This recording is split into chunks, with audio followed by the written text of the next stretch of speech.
This is Scott Becker with a combined episode of the Becker's Healthcare Podcast and the Becker Private Equity Podcast. Today's discussion is healthcare's three big problems. We call this a math problem, a power problem, and a thinking problem. And I'll go through these three very quickly. First, healthcare is a math problem. We have 330 million people in our country and an aging and growing population.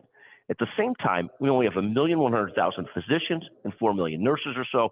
And this goes on in terms of the people that are providers in healthcare or clinicians and staff that serve our community. This math, the ratios of people to providers, just in the end of the day, doesn't work.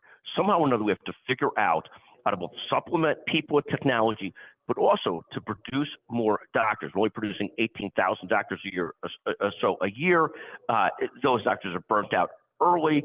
They end up going part-time earlier than they used to. The numbers, the math just doesn't work, and we've got to figure that out in our country. Second, healthcare is what we call a power problem. Somehow or another, over the last decade, 4 of the largest companies in America have become big payers. And this is not a knock on the big payers.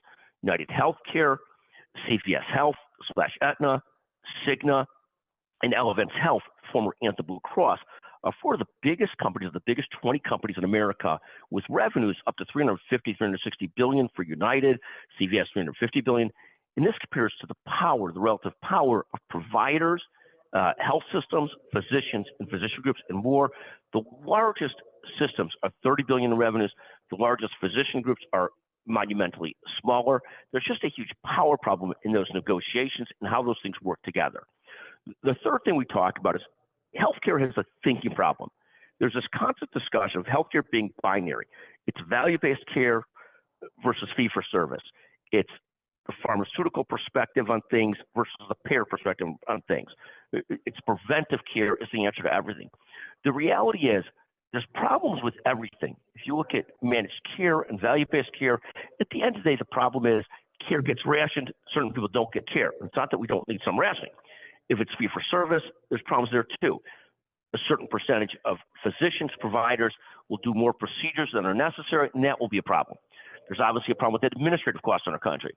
The reality of most of these things is, and the discussion with Ozempic's a perfect example of the payers versus the pharma companies. The payers immediately come out and say this is the worst thing ever, all kinds of bad side effects. The pharmaceutical companies come out and immediately say this is a panacea for America's healthcare problems.